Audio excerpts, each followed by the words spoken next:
Welcome back, everyone, once again to the Football Goons podcast, and welcome to fantasy football season. We have crossed into July, believe it or not, so it is time, if you haven't already, to go ahead and flip those calendars to the month of July. There are no more excuses when we hit the month of July. If you haven't been preparing for fantasy season already, you're now pretty much required to start paying attention, unless you want to lose, which I know nobody in this conversation wants to lose. And we're hoping that you don't enjoy losing either. We're a month away from the kickoff of some preseason football and a lot of fantasy football drafts.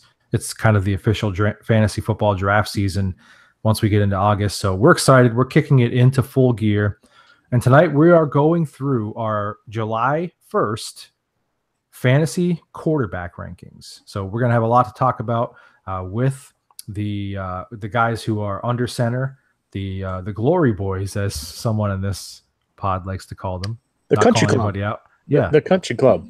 All right, but before we jump into it, Deal has promised us that he's got a controversial statement that he wants to share with us that we're going to have to discuss. So I'm going to throw it to him.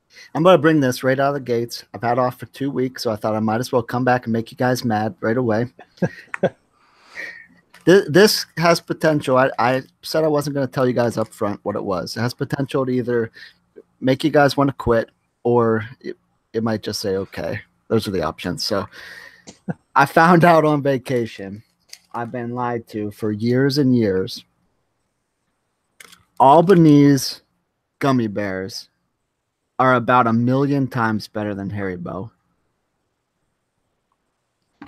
All right, so first off, for the listeners' background information, I think Rock and I would both put Haribo's gummy bears in our top 5 foods, like overall. Yeah, not just snacks. We're not top 5. It's like cheeseburgers and then chicken fingers and then Haribo gummy bears for me. Because you guys are like 8. But whatever. It's like the only sweet thing I love. Absolutely love. I'm not a sweet guy, but I'll buy 5 bags if I see them in the store. Walmart sells like a 5-pound bag of Haribo gummy bears that I will occasionally buy.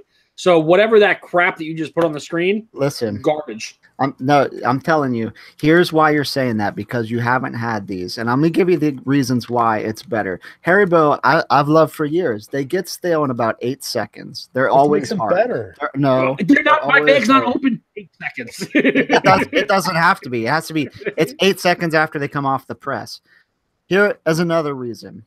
These suckers got 12 delicious flavors versus 5 flavors of Haribo. And strawberry is still not green, Haribo. Get with the times. Why is strawberry green?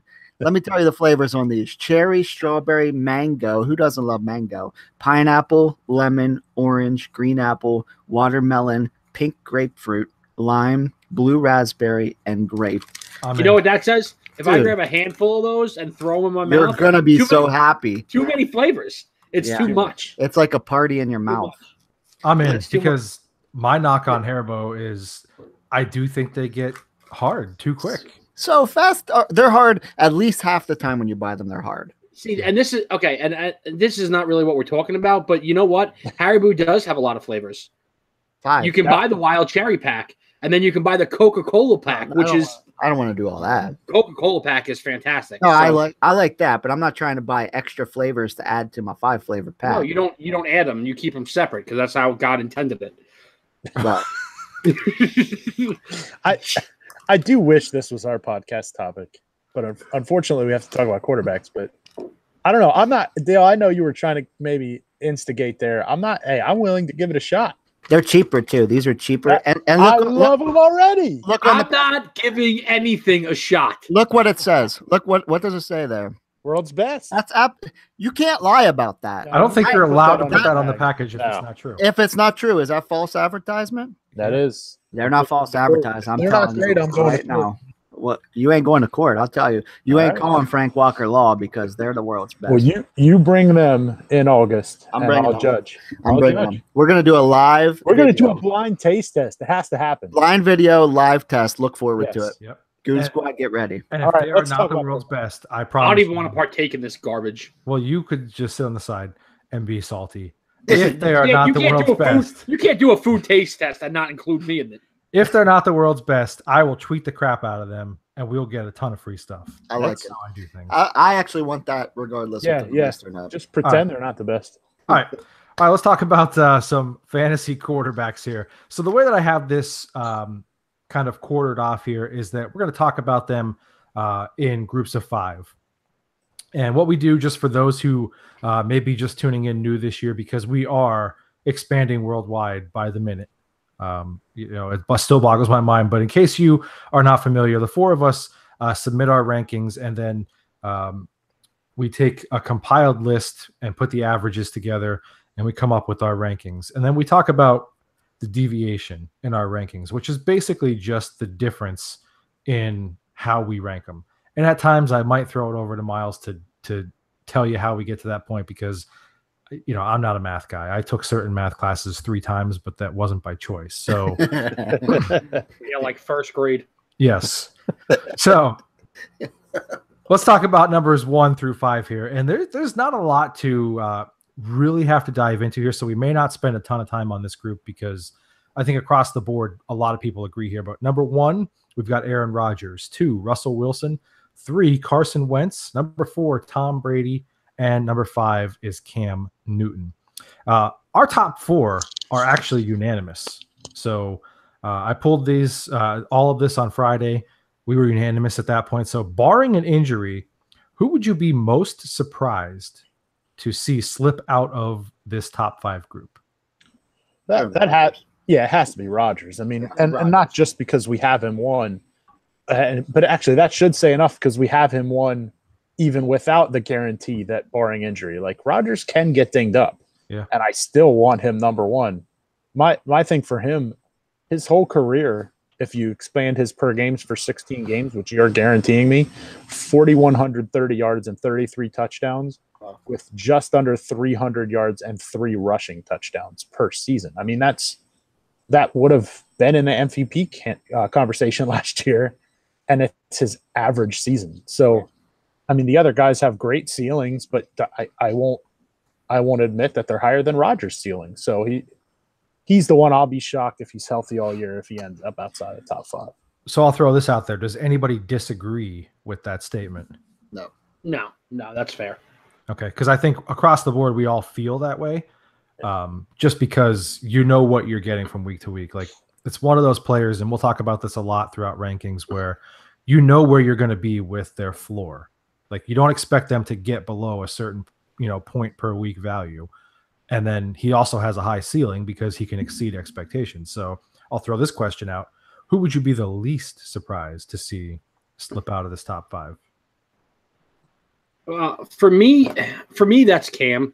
Only because from a consistency standpoint, and I say that, which I know isn't really fair, because consistently he's been up there every year.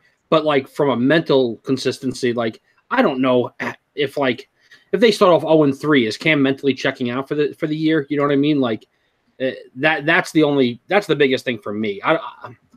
The other 4 guys don't scare me in that regard, but like, we could absolutely see like a bad start from the Panthers, and then Cam's out. I mean, we say that, but like, didn't we feel like he had kind of a subpar season? Didn't it feel like he had a subpar season last year? Like, and then he still had 18.7 fantasy points per game, which was good for second. And I know there's a lot of injuries, but like, I mean, he's still putting points up. Yeah. Go ahead. Well, I just, to pile on, I mean, it makes sense that you say that because you have Cam the lowest of all of us. But like, for me, the thing, I'll be very surprised if he's not top 5 if you guarantee me health. Yeah. Because his weapons are way better than they've been. He's got Greg Olsen back healthy. Funchess really came on last year. I know we kind of laugh because he's South's boy from Go Blue. But really, he's become a solid enough number 1 receiver. I love that they took DJ Moore. That's a huge upgrade over whatever slop they were throwing out at there. And then McCaffrey in his second year is going to be better. I like C.J. Anderson in the backfield a lot.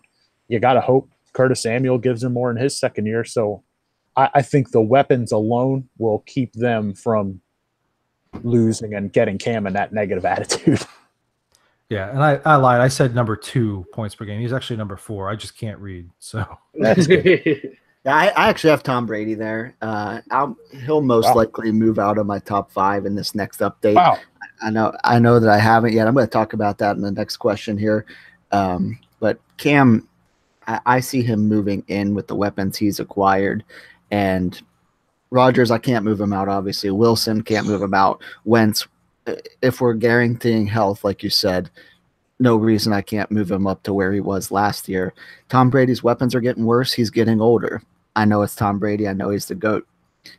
But at some point, everybody gets worse.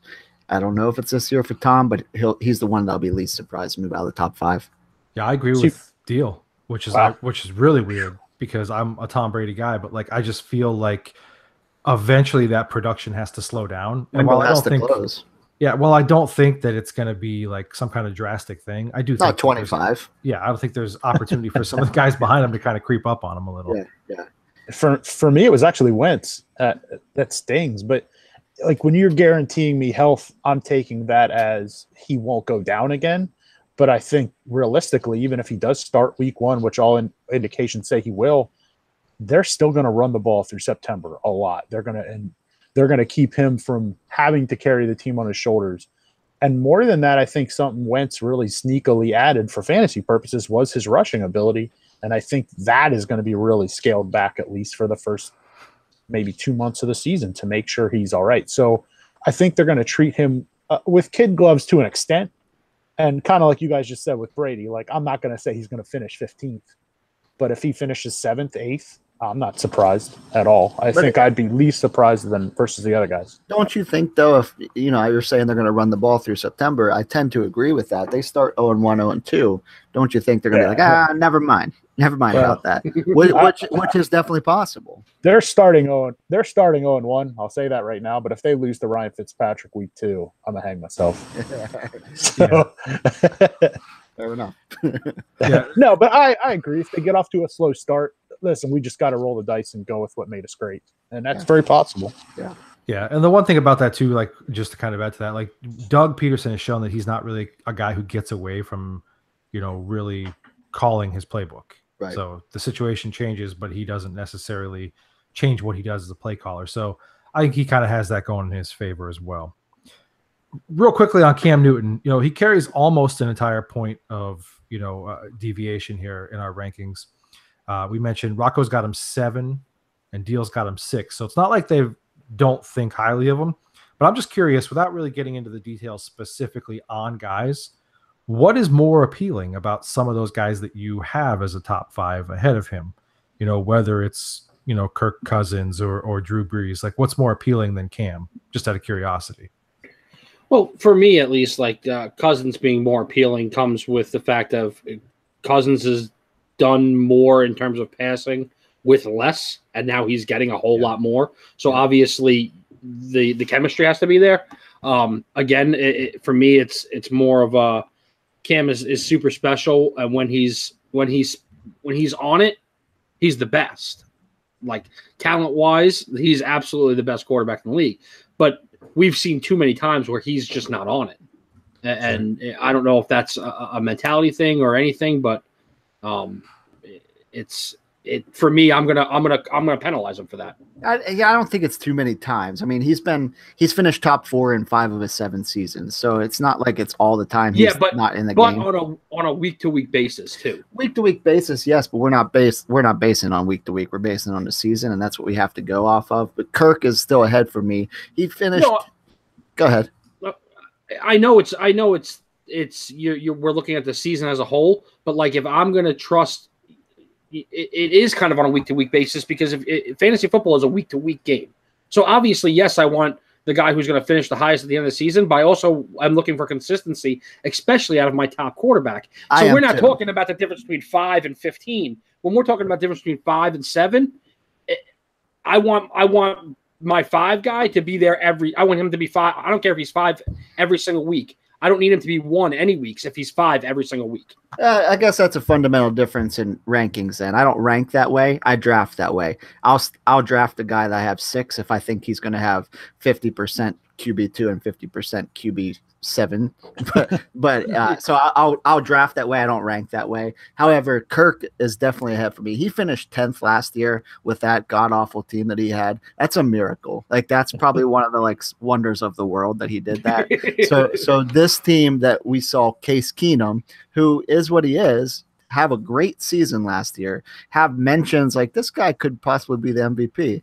That's amazing too. So now have Kirk Cousins, who is about 5 times better quarterback than Case Keenum, come over to that team. I have to put him ahead. Only 5, huh? I know that was. I was. I'm gonna try to talk about Case a little bit, so I couldn't completely. All right, you don't want to crush him, right? Yeah, not that. But yeah, he goes ahead for me. Cam's weapons are similar to what he's had. They have gotten a little better.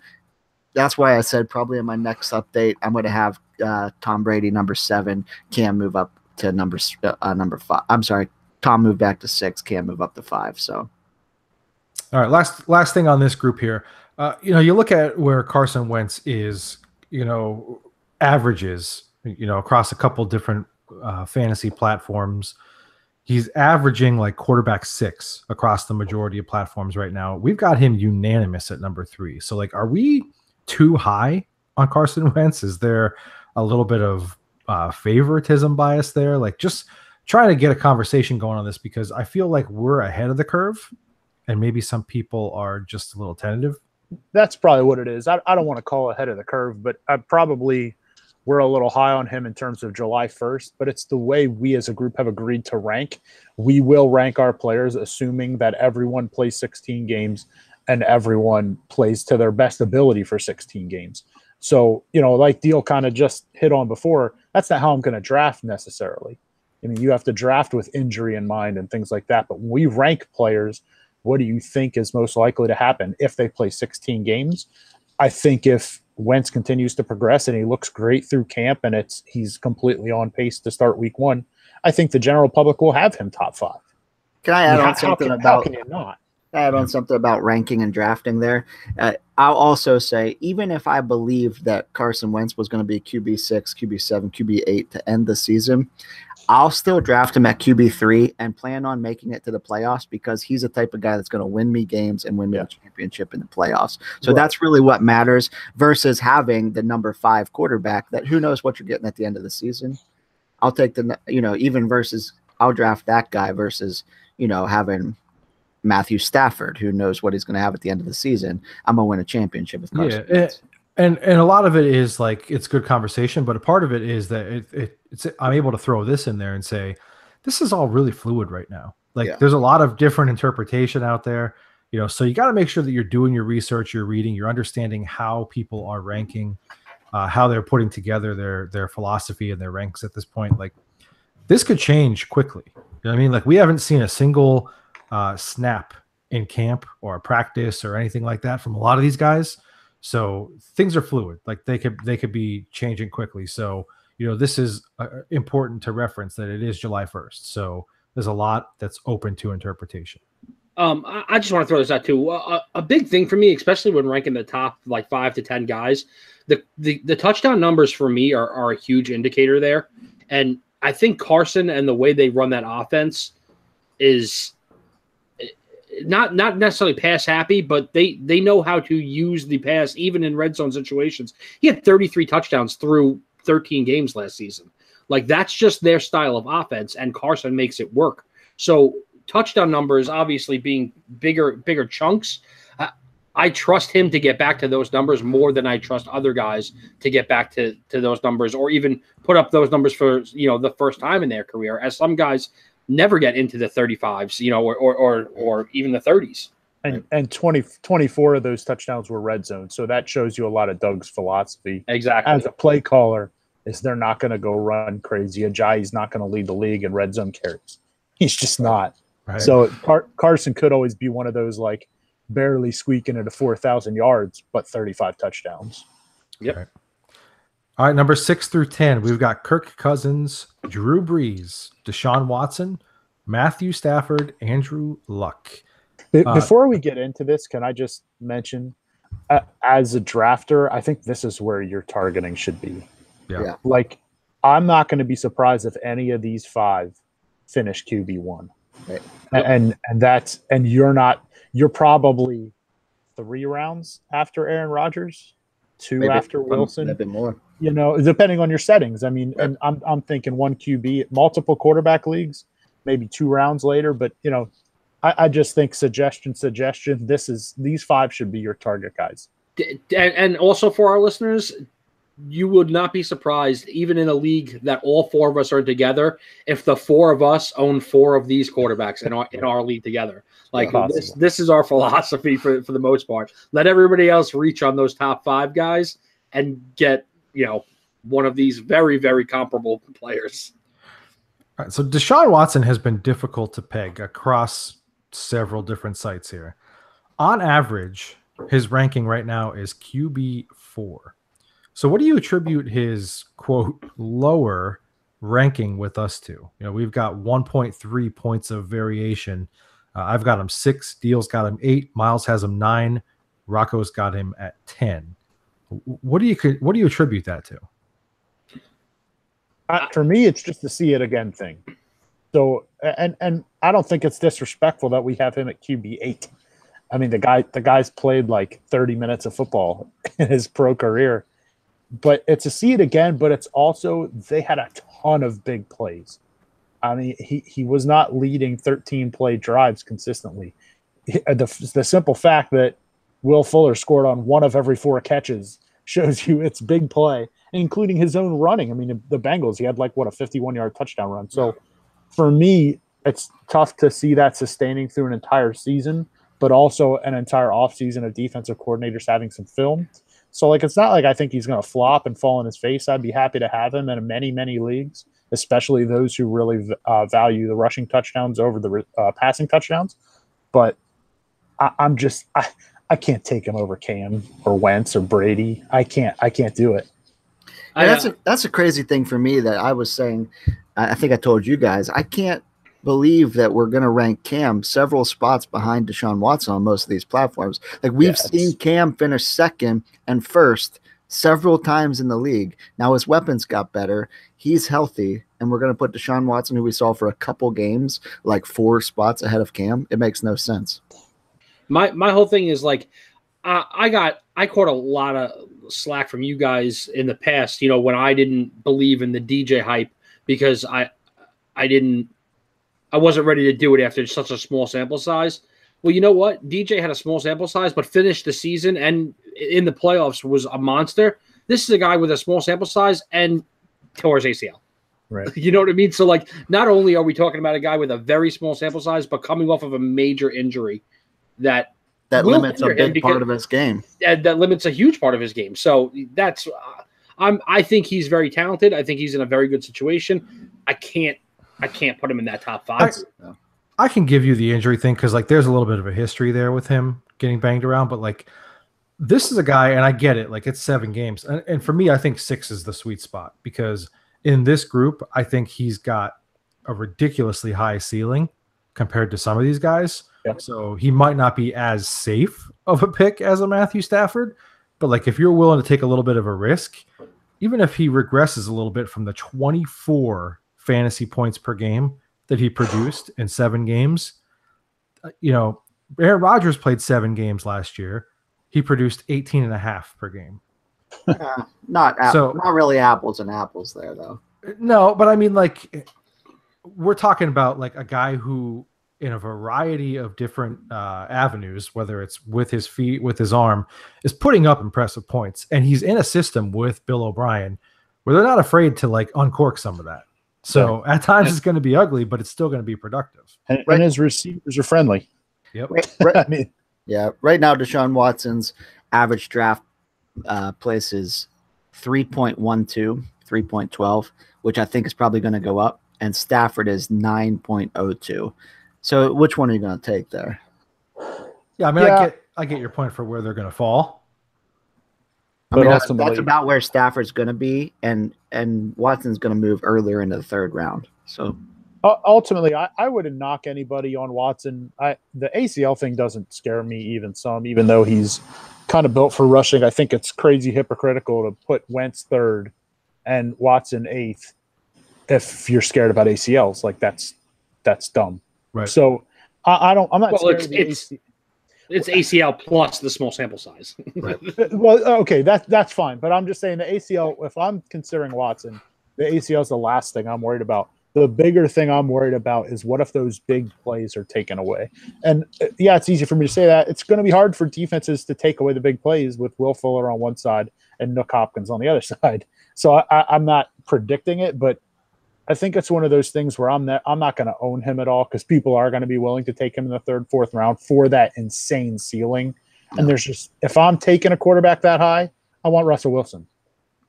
The floor is, and I'm not even going to say Deshaun Watson's floor is low. I don't know what his floor is. It's not even set.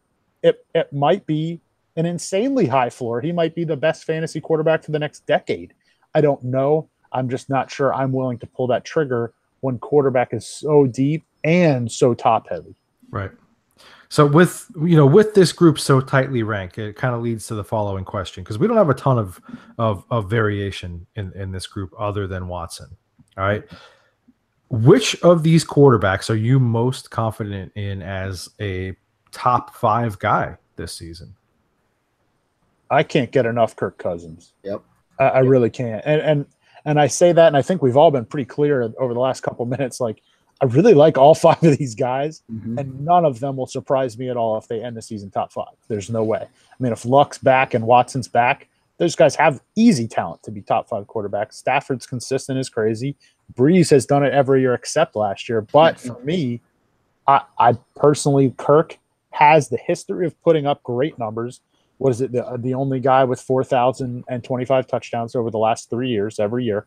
And South, you mentioned already, with virtual trash in Washington. And now he's got Adam Thielen, Stephon Diggs, still Laquan Treadwell. I mean, he is what he is. He can make a play every once in a while down the field. That's all Kirk needs. He's got Rudolph, who's a red zone monster. And Dalvin Cook's coming back. I might like the Saints backfield more as a whole, but not enough to disregard that he's got the best receivers of anybody in this group. And Dalvin's a great receiver. Yeah. Right. Yeah, you can't discount that. I'm kind of not doing Kirk enough justice because, first of all, I was the first one that was just like quick to pound on the table for him a couple seasons ago. Yeah. But I think it's a philosophical thing where like Cam gives you that extra bonus of being a rushing threat.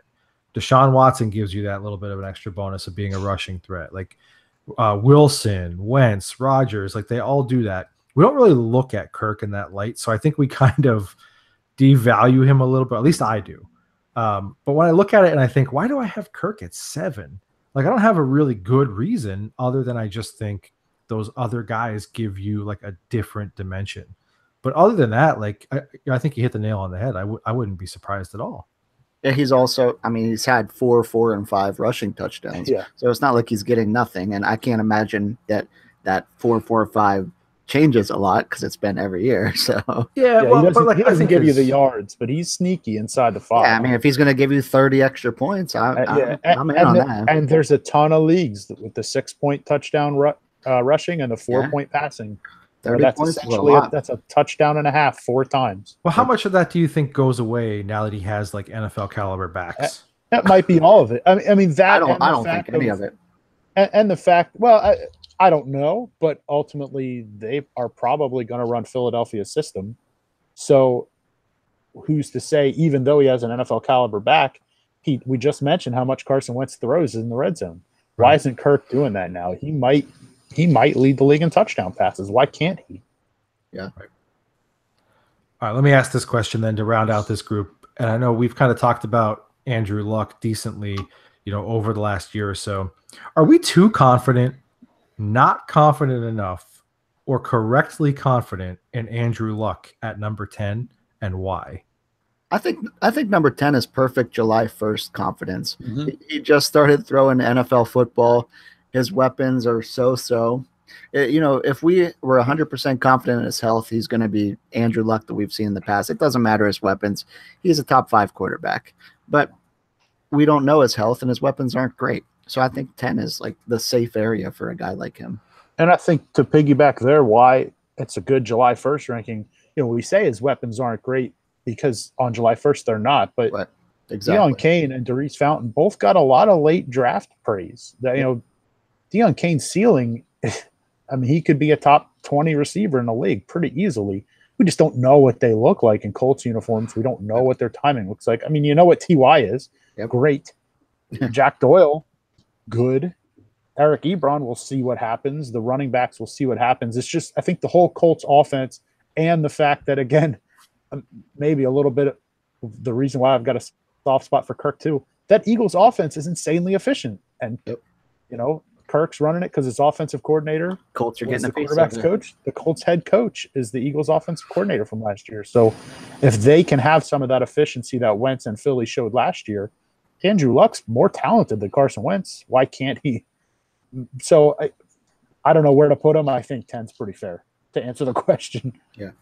Yeah, Luck's one of the guys that I could definitely see moving up my rankings if he comes out in camp and looks fantastic and we see progression, if you're in a league that's drafting a little bit later, by the end of August, Andrew Luck might be 7 or 8 for me instead of 10. Mm-hmm.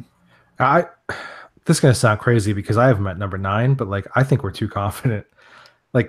Call me crazy, but the guy's still throwing a high school. You've thought that for 3 months though, so yeah. The guy's still throwing a high school TDY football in practice. Color me surprised. South is unsure about Andrew Luck. But do you think we just get caught up on what we've seen in the past and the name value? Because honestly, a guy like Jared Goff, who's on the upswing, a guy like Phillip Rivers, who just puts up a ton of points over and over again, a guy who's on the upswing like Jimmy Garoppolo, I don't know. I feel like we should feel more confident in them than Andrew Luck, but I feel like we just get caught up in oh man, we can't let Andrew Luck slide down this far. Is some of that way into it? It does, but I think the important thing to remember here is Deal already said, it's perfect for July 1st. Right. Exactly. You know what I mean? We're assuming that Andrew Luck is going to be healthy, and if so, he is at least number 10, if not better. If July 29th rolls around and we're about to do August 1st, then and Andrew Luck doesn't look great in camp and, things are happening, then obviously we have to make some adjustments. How come you just brought up your birthday? Well, I'm just rolling into. You said you didn't say if it's July 31st, then it's about to if it's got to be July 29th and it's about to be August 1st. Date. That's my go-to date. Yeah, we're gonna be here podcasting on July 29th. All right, nice. So I think I'm sick that day. All right, 11 through 15, we've got Jared Goff, Phillip Rivers, Ben Roethlisberger, Jimmy Garoppolo, and Derek Carr rounding out our top 15. This group kind of features a mix of some veteran guys and some up-and-comers. So which player in this grouping do you feel has the safest floor? I think it's Rivers for sure. Yeah. Yep. I mean, his offense is unbelievable, and he does it every single year. So I'm not taking it away from him this year. And I think his offense got better, if nothing else. Yeah, they're nuts. Yeah, he hasn't missed 3,500 yards or 25 touchdowns since 2007. That was a while ago. Yeah. And he's got 5 straight years of 4,228. I mean, I don't know that he has QB1 ceiling. I think he just is what he is, and that's a really safe fantasy quarterback. Yeah. Plus he doesn't miss games. Right. He's always playing. That's my biggest thing is we still don't really know what we have with Garoppolo. Can Goff roll back what they did last year? Yes. Ben Roethlisberger, we know the Jekyll and Hyde routine with him. Derek Carr, can he bounce back from last year? I know that some of us feel confident in that, but the safest play in this group is Phillip Rivers. And he's one of those names that every year when you're prepping for fantasy draft, you're wow, why doesn't Phillip Rivers get more love? He's so good, but he just does it like clockwork. There's nothing flashy about it. There's nothing fancy about it. He's just super productive, super safe type fantasy pick, which there's nothing wrong with that. So I think that's why he's got the safest floor. All right, so the perfect question to follow that up is, which player in this group has the highest ceiling, and where would that potentially rank? I see a very go ahead. I mean, I'm only going to back you up. So okay, Jared Goff. I mean, he plays on what should be a on paper, top 2 offense in the NFL. I mean, that's just what it is. He has arguably the league's best running back behind him, who's also tremendous in the passing game, as we saw last year. He hasn't always been, but I think that was based on lack of talented head coaching and not using him correctly, not so much his inability to do it, as we can see now. So Goff's ceiling here, if Brandon Cooks comes in and meshes, and Cooper Kupp and Robert Woods and all that, and then you got Gurley behind, like he could absolutely be top 5. He could actually probably be top 3. But that's getting ahead of ourselves. But yeah, I think the easy answer is Goff here. I mean, there's very straightforward scenario where he ends the season QB1. This guy outside of like that top 5, I think he has the clearest path to it. He's already 23-0 in the red zone last year, 23 touchdowns, no picks. So he's trustworthy there. Now, I have to see in Sean McVay's second year if it's a trend with Gurley or if it just so happened to be this way. Gurley led the league with 62 red zone carries. He led the league with 32 carries inside the 10. He led the league with 18 carries inside the 5. When they got in the red zone, Gurley got the ball. Now that led to 12 red zone rushing touchdowns. 12. That's nuts. So I don't necessarily predict that McVay is going to start throwing more, because why would you if it works that well? But if he does, there's no reason Goff's 28 touchdowns from last year doesn't quickly go to 35 if he just gets more red zone looks. And on top of that, Rock, you just mentioned Sammy Watkins is now Brandon Cooks. That's a huge leap forward on their deep threat.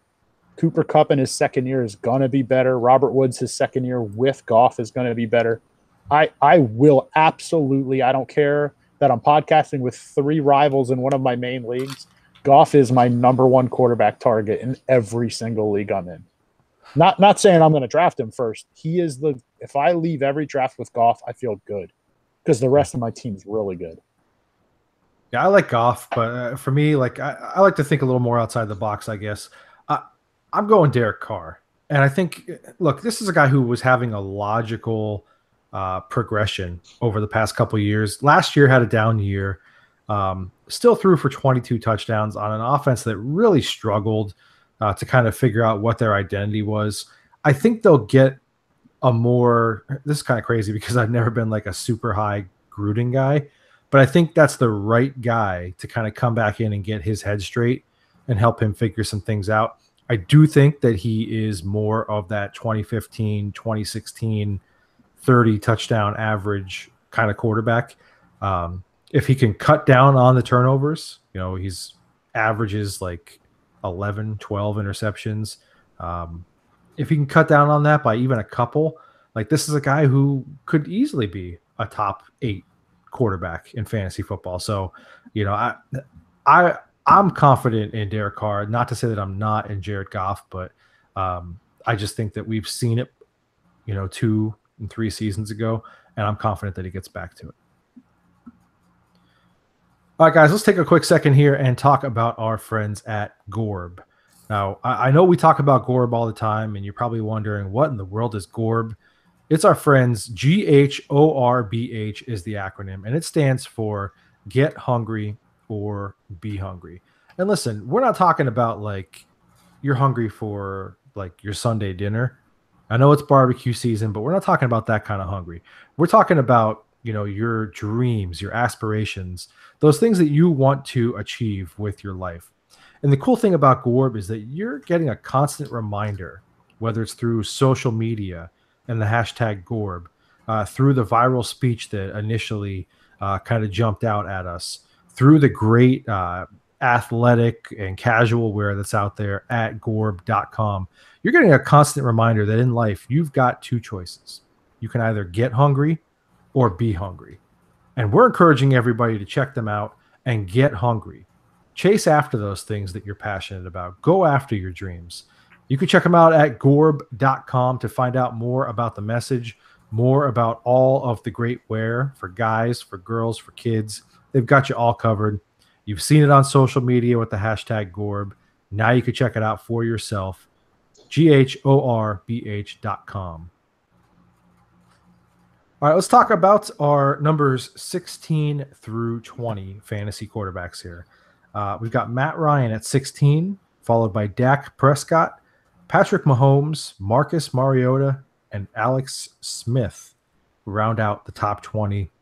Most of these players are currently seen as backups or QB2 in multiple quarterback leagues. But if you had to rely on one of these guys to lead your fantasy team, like you're in a draft and you just keep getting players falling into your lap and you just keep neglecting quarterback, who would it be? I go ahead, Moss. Well, it's a strangely worded question because I have Matt Ryan ranked the highest of this group. I actually have him ranked the highest in our group as well. But I think if I had to pick one, I'm going with Dak, which might surprise anyone who knows me. But he was QB1 in standard fantasy leagues for the first 8 weeks of last season. He was ahead of everyone at quarterback. And then Tyron Smith goes down, so he loses his left tackle.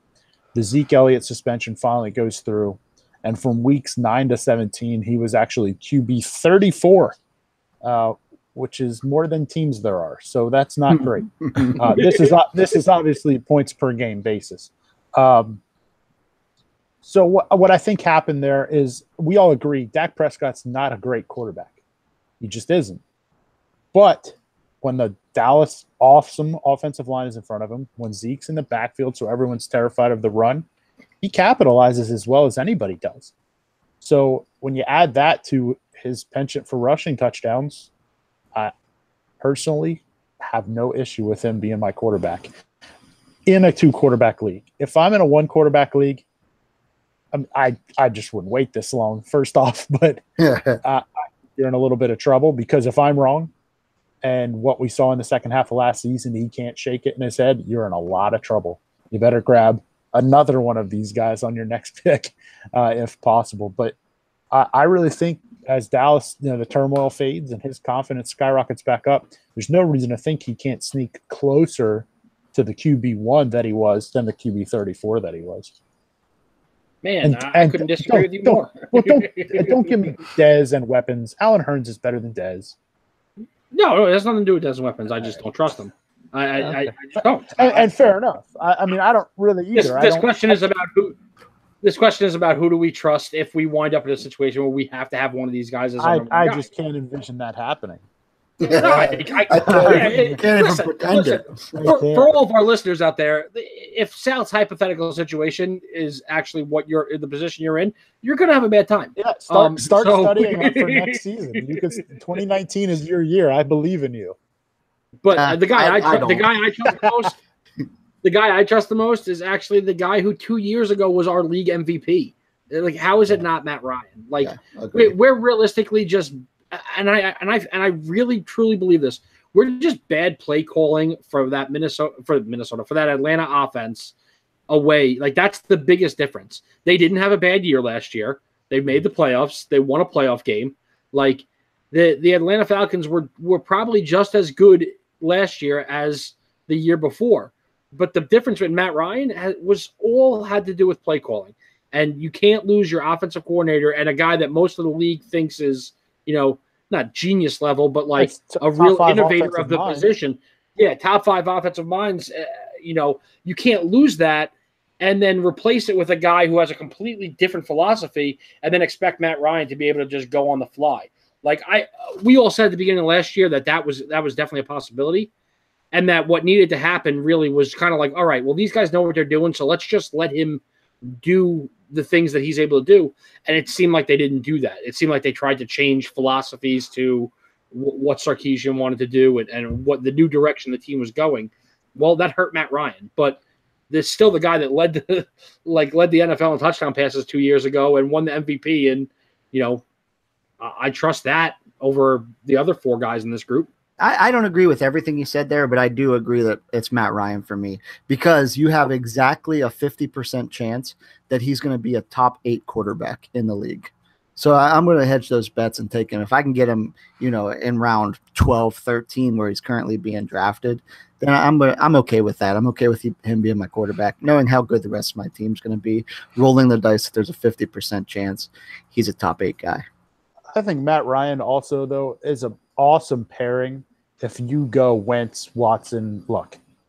If you grab one of those guys, Matt Ryan has the floor that you want as your backup in case an injury creeps up, in case Watson busts, in case anything. I think only for Luck. The other guys, you're going to have to take them too early. Luck, you can get him later, and he has that number 1 ceiling. But don't you think, like, let's say you take Wentz in the 4th round. No. Well, okay. I know you aren't. But let's say I can't even imagine a circumstance. We're not doing this podcast for you. We're doing this for people who may have different ideals. So if you take Wentz in the 4th round, Matt Ryan in the 13th is a great pick. It's a great pick. I agree, but I'm gonna have to look on ADP who's being drafted around him. But man, I can't. Drafting a guy in the 3rd or 4th round and then a backup quarterback is making me feel sick. So while you're thinking that through and while you're recovering from feeling sick, to what do you guys attribute Matt Ryan going from league MVP to QB 16? Like, do we not value the safer players as much as some of these guys with a little bit higher upside? Do we undervalue his upside? It's a curious thing because Rocco mentioned, 2 years ago, he was the league MVP. And all of a sudden, we've got him sitting at number 16 right now. And a lot of other publications and the collaboration of them isn't much further. A throwback to that ADP. Matt Ryan is currently the pick behind Andrew Luck. Oh, okay. So you probably shouldn't do it. Well, anyways, to answer South's question, it's the play calling. It's Steve Sarkisian. I don't trust him. You talk about 2 years ago, Ryan was the MVP. That was a different offense. Last year with Sarkisian, he was QB 15. Now, I love the addition of Calvin Ridley. I love it for him. I love it for Julio. I love it for Freeman. I love it for all of them. But if things don't change as far as the play caller putting his players in positions of strength, why am I going to expect him to go closer to the Kyle Shanahan Matt Ryan versus the Matt Ryan he just was and still is with this play call? Yeah, I back that up by saying I had said earlier that there's a 50% chance he'll be top 8. There's also exactly 50% chance he'll be between 14 to 19. So I think that's more likely. Also, to go back to what I was saying, I disagreed with Rocco. Rocco had said that last year they weren't a bad team. They won a playoff game. They had a good season. Why do I expect them to go back to 2016 where, yes, he was the MVP and was the number 2 quarterback in the league, but the results weren't much better. So why not try to build on what they did last year versus going backwards? Right. He's just so much closer to – this situation is much closer to last year than 2 years ago. It's one of those rare times where I think a little bit of recency bias is actually beneficial. Yeah. Because I'm not ignoring the same play caller that he was QB2 with. No, that guy's in San Francisco. He's gone. Right. There's more going towards the 15 than there is towards the 2. All right, so the last thing we're going to talk about in this grouping, Patrick Mahomes has Patty Ice. Let's talk. Let's talk some Patrol. We're going to talk about the Patrol. You said it. I did. Listen. I'm buying in. I'm buying in. Be right. I didn't say anything on my previous response because I'm going to go buck wild on Pat Mahomes. All right, I can't even wait. He's got our highest variation in our top 20 at 2 points of variation. Deal places him 22nd. Well, I've got him as high as number 16. Talk about it. The question here, we're kind of all chopped up, 2 points here and there. What concerns do you have on him given how high-powered the KC offense looked last year? And it seems, at least on paper, like he's probably a better athlete than Alex Smith. Probably. I'm just trying to be nice. What are you saying? I'm just trying to be nice here, all right? That was the nicest thing anybody's ever said to Alex Smith, including his mother. Well, I could be like Miles and just be like, Alex Smith sucks. Let's move on.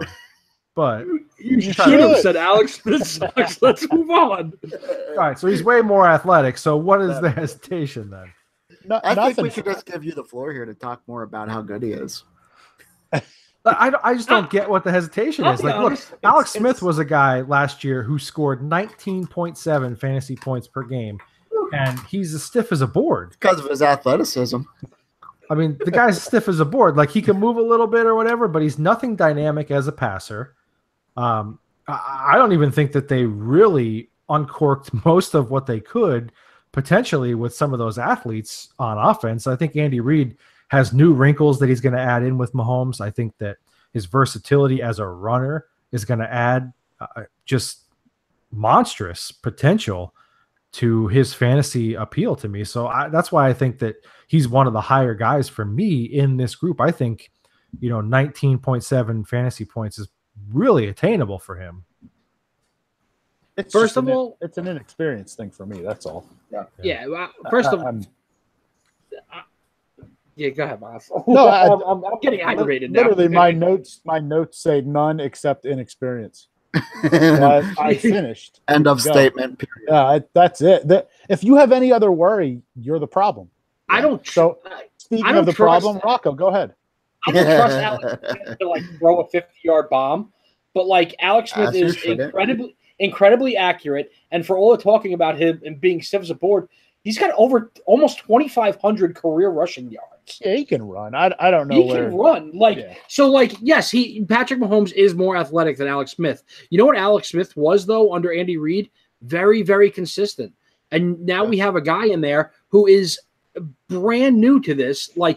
From all purposes, even in college, took all of his snaps from shotgun in a spread offense. Now he's running Andy Reid's system, which is shotgun, mostly a spread offense. Won't matter. It's helpful, is what I'm saying. But it's still an NFL offense where things are going to change and the speed of the game is different. And we know nothing of Alex Smith. I've actually seen analysts depict Patrick Mahomes on why he's going to be good from one throw he made in mop-up time against the Broncos. You're judging all of this on one throw. Tim Tebow threw a touchdown pass. Listen to Demaryius Thomas to win a playoff game. You're going way too far the other way. Yeah. You're making the same mistake they are the other way. There's apps no, I'm doing it on purpose though to prove a point. You know what I mean? That's fair. I agree. You can't put him QB5 because he has QB5 potential, and I think that's kind of where. I'm second in the group here. I have him 18th, but the reason Alex Smith was so good last year versus the rest of his fantasy career, and for me to say that stings a little bit because he's my Lex Luthor. I can't stand the guy, but he was really good last year. Why? Because he started pushing the ball down the field for the first time in his career. That's all Patrick Mahomes is going to do is push the ball down the field. Right. So it doesn't make any sense to me other than inexperience to not be in love with this guy's potential this year. It's twofold for me. And I get it. I shouldn't say he's stiff as a board, Alex Smith, because he's athletic, but I don't think you saw half of what that offense is capable of with Alex Smith, just because you're not getting those monstrous throws. You're not getting those big play opportunities. Patrick Mahomes, with Andy Reid as his head coach, how many different quarterbacks and different styles do we need to see Andy Reid make really effective over the years before we really just start to stop doubting that it's going to work? And now you're giving him raw skill set, probably one of the best that he's ever had with just raw skill set. So that's super appealing to me, knowing that, he could really uncork some really nice play calling here, open up opportunities for him to be, a game changer and have those explosive plays. I'm all in. I am. I was not a year ago, but I'm all in. The thing I really love about KC's weapons, we talk about it there is not a level of the field they can't destroy you at. Right. So, you got the deep ball with Sammy Watkins and Tyreek Hill. You've got the outside screens with Tyreek Hill. You've got the whole middle of the field with Travis Kelce. You've got tight end screens with Travis Kelce, and then Kareem Hunt's legit, both catching the ball and just running it underneath. So it's not I'm in love with the fact that he could throw the ball a mile, but that's not the only way he's going to be super successful in the Chiefs offense. And he's an athlete.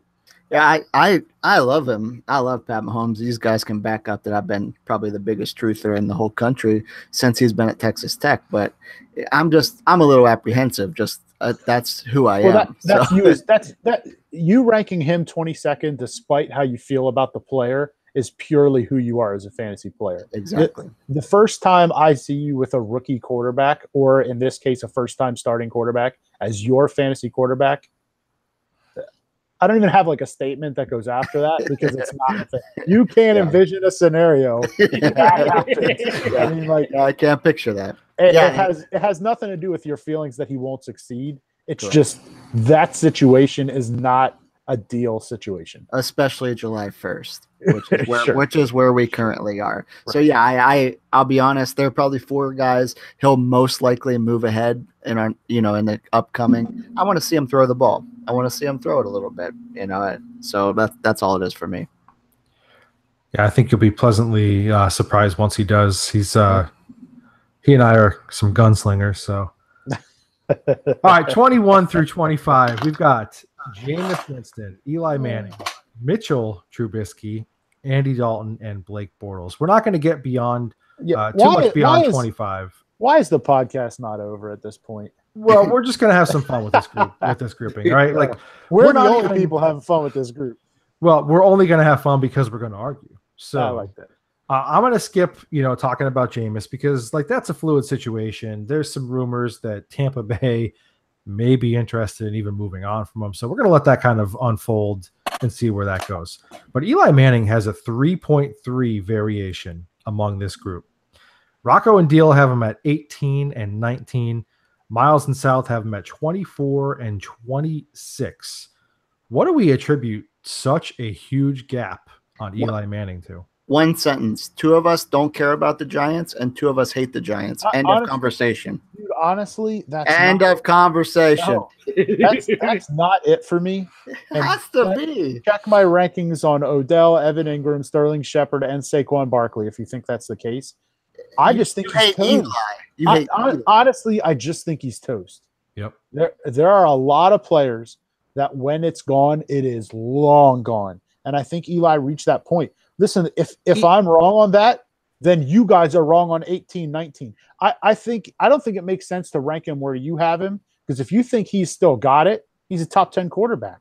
Look at his weapons. I guess that's my argument. He has what he used to have. I definitely think there's been some regression there. I'm not saying that, but you can't, realistically speaking, with sound mind, you can't rank Odell where you have him and Evan Ingram where you have him and Saquon where you have him and Sterling Shepard where you have him, the ball.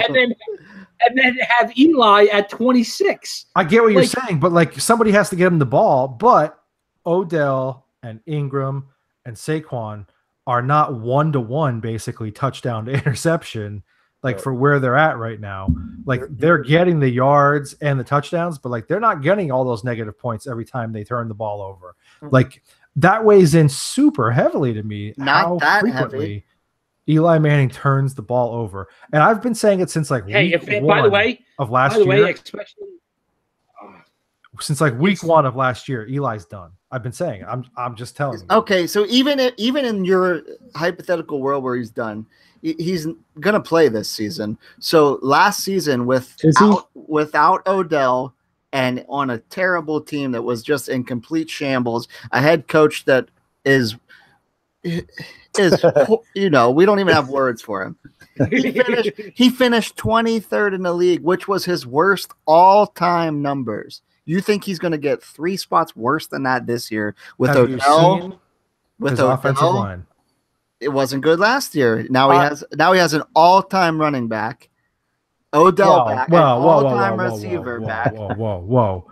We've not seen Saquon Barkley take a snap. All-time running back. Have you seen that man's quads? He's an all-time running back. Curtis is going to be an all-timer too, all right? So, I get what you're saying. And with all due respect, I love Saquon. You're hating because it's Penn State. You're hating because it's Penn State. And the Giants.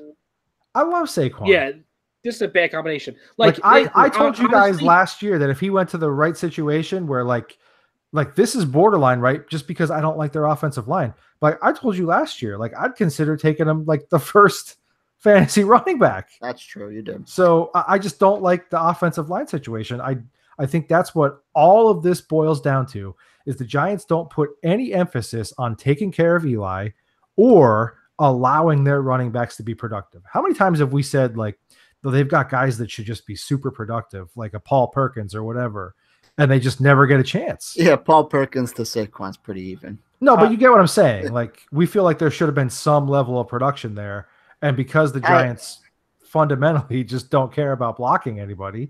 I agree, and I still think Paul Perkins is a good running back. I was all in on him last year, but he was 23 last year with that team that they had.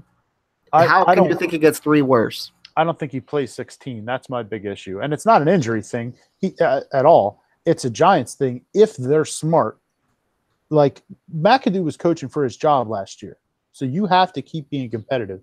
Pat Shurmur's not going to have that issue. They're not firing Pat Shurmur after 1 year.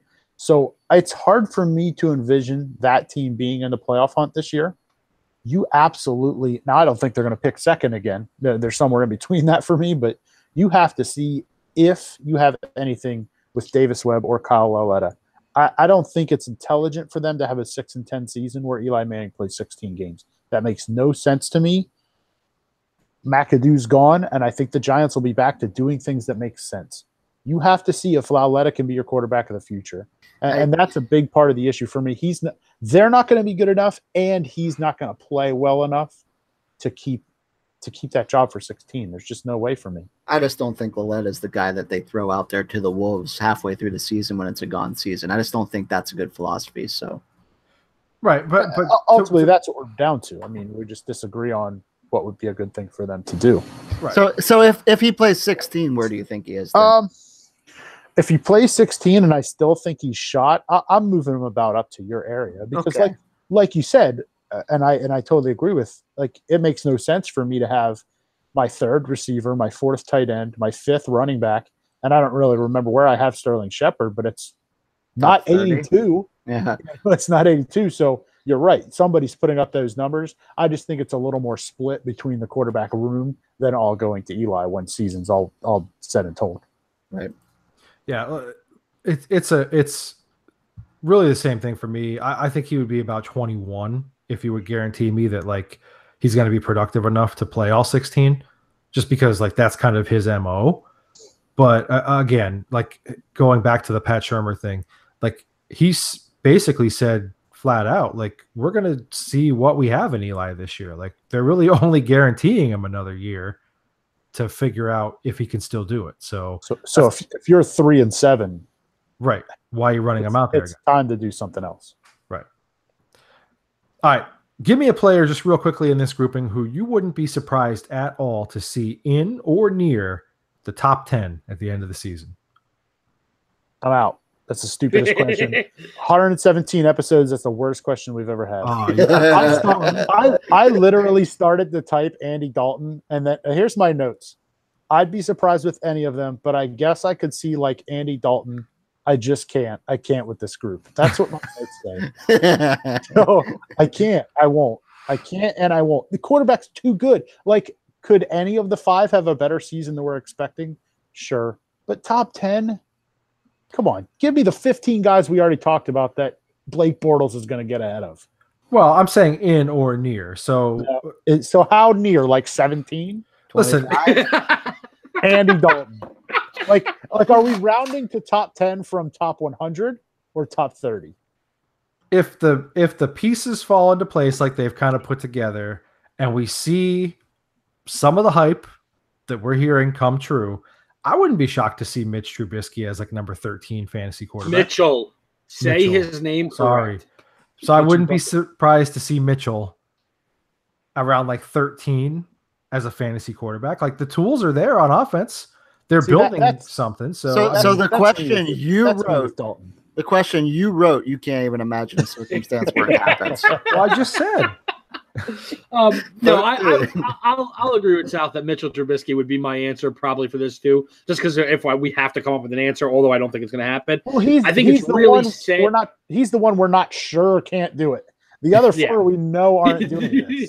Well, see, and you know what the messed up part is that Jameis should absolutely be in that top 10 group. Like, we had him there last year, like right on the cusp. He lost. He lost. He's dead to me from last year.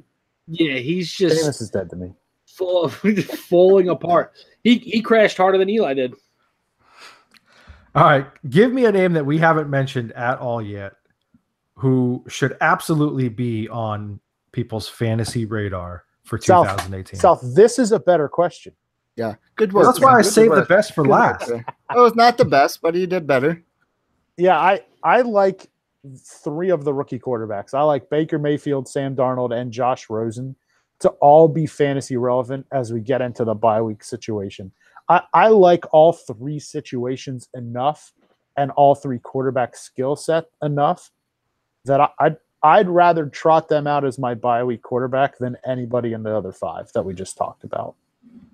It's just, for me, they're ranked lower because I don't know if they're going to play. But if it's week 9 and my 2 quarterbacks are on bye, which is possible, I'll start 1 or more of these rookies for a week. I picked Case Keenum. I still like Case, and he's kind of the safer bet guy. He finished 15th last year. I know he was on a great team in a great situation, and it was by far his best season he's ever had. But he's being drafted around Marquise Lee, Kenny Stills, Lat Murray, Kenny Galladay, Nyheim Hines, who I love and I'll draft ahead of him, Greg the Leg Zerline. If you're drafting a kicker ahead of Case Keenum, there's problems. So he's going on a team that, a couple years ago made Brock Osweiler like $1 billion because made people think he was a good quarterback. I know they got older, but it's still a solid roster. Well, they got older and younger though too. Exactly. With Sutton, Deshaun Hamilton, and Jake Butt coming in. Right. So they got a lot of weapons. So I really like him because you can draft him when people are drafting a kicker. You can get him and just stash him away for a while in case you drafted a guy like, the guys we talked about a little earlier. You drafted a Jimmy Garoppolo or Derek Carr, or one of those guys up in that area, or even Pat Mahomes that, say it doesn't work out, but now you have 2 chances. The other nice thing, I'm one of the few, the proud. I have a 3 quarterback league, which is insane. Once you get down in this territory, my favorite thing about Case Keenum, he's going to be the Broncos quarterback this year. Yeah. Like, they're not going to bench him. So no. Now, of course, now that I said that, he's going to play 4 games and Paxton Lynch is coming in and the Broncos are going to draft first overall. But when we're down in this territory, you have the Browns situation, you have the Jets situation, you have the Cardinals situation, you have the Ravens situation. Like, that's all scary. And Case Keenum's going to play 16 games. So if you're in an insane quarterback league, I need that guy. Yep. I love Sam Darnold in this situation. And not just because I'm a homer. Not just because I'm wearing his jersey. You're wearing his shirt. Not just because I'm wearing his shirt. No, honestly, listen, they don't have a superstar receiver, and I get that. They don't have an Odell. They don't have an Antonio Brown. I'm perfectly okay with that. But I saw a tweet last week that actually kind of gave me a little bit of pride as a Jets fan. They have 4 guys with an 800-yard receiving season under their belt, on their roster right now. They don't have a superstar, but they have guys that can just come in there and grind and be productive. And that's what you want for a young quarterback. I'm okay with this Jets wide receiver group and running back by committee approach for a young quarterback to come in and learn. And that it seems like, at least on paper right now, it looks like Darnold's going to be the day 1 starter. And if he is, he's going to have it for 16 games, barring injury. So the Jets seem full on we're going to give this job to him, and we're going to learn a lot this year about where we are and how we go forward from here. This is going to be the Sam Darnold show. So I'm okay with that. And like I said, I like the weapons. I like the available players around him, and I think it's a good situation for QB3. There is definitely something to be said about not having a 1,300-yard receiver in your ear every day in the offensive film room. Look, I'm open. Look, I'm open. It's nice for a guy like Darnold to be able to look around and say, I'm going to find the open guy because everyone here is above average. Hey, and I don't say that at all negatively. I'm gonna toot your guys' horn. You know who else didn't have a 1,300-yard receiver last year? The Philadelphia Eagles. They didn't have a 1,000-yard player. Because they had 5 guys who had 500 yards receiving. Right. You know what I mean? And then 3 guys who had 700 yards rushing. It was just all by committee, next man up approach. I'm okay if the Jets are that and let Darnold grow around that. As if you're in a 1 or 2 quarterback league and you get outside the top 25 for your quarterback, mistakes were made. Like, you're in a bad situation. As usual, you guys are all wrong again. No, that was true. That was true what I just said. Let me correct you and tell you the correct answer to this question is Lamar Jackson. All right, look, I'm on record of being a Lamar Jackson guy. I've said it earlier. I don't think Flacco is long for the job with the Ravens anymore. I think we're going to see an organizational shift, philosophical shift, what they're doing. We're already starting to hear and see, just some different video come out about things that they're trying. Even when Flacco has been on the field throughout some of these mini camps and things, they're already trying to find opportunities to incorporate Lamar Jackson into the playbook because he's such a good playmaker. The Ravens, their first 9 games, and I say 9 because week 10 is their bye, 6 of them are against playoff teams from last year. 1 of them is against the Broncos, who I think we all agree are going to be more competitive this year than we saw last year, at least against the Ravens. And then they've got 2 division games there as well to add in. To me, it's a virtual lock that by that bye week, Flacco is going to lose that job, and Lamar Jackson is the quarterback for the Ravens. There's not a ton of tape on him. You're going to be able to do a lot of different things with him. I like some of the offensive weapons that are going to be around him this season. And I think that they're going to have an opportunity to just put up some big splash plays and be productive in fantasy late in the season, especially if you're in a pinch and you need someone to just jump in there at the quarterback position. It's somebody who could pile up a lot of points quickly. That's why I like Lamar Jackson. I hate so much the things that you choose to be. Well, when January comes around and I was right, I'll be sure to backtrack that. I want it on record. I'm with you. I don't know why I left him off my list. I like Lamar. No, I mean, you actually have him the highest ranked of our group too. Yeah. So at number 27. So that running rookie quarterback is a fantasy gem. It always has been. It always will be. Yep. All right, guys, that's it for this week's edition of the show. Be sure to keep up with us on social media. Let us know what you think, where you agree, where you disagree, who you think is dumb, who you think is – no, it's not going to be me. It's going to be you, knucklehead. All right, so let us know. Chime in on social media, facebook.com/footballgoons, @footballgoons on the Twitter, and right here on our YouTube channel. You could subscribe, you can comment, you could like our videos as well. Make sure you're checking out footballgoons.com as well. Our fantasy rankings are updating continuously. It is a fluid process at this point. So as different news comes out, different things are happening, we'll be updating our rankings and talking about them on the podcasts for the next couple weeks throughout July. We'll catch you guys next time.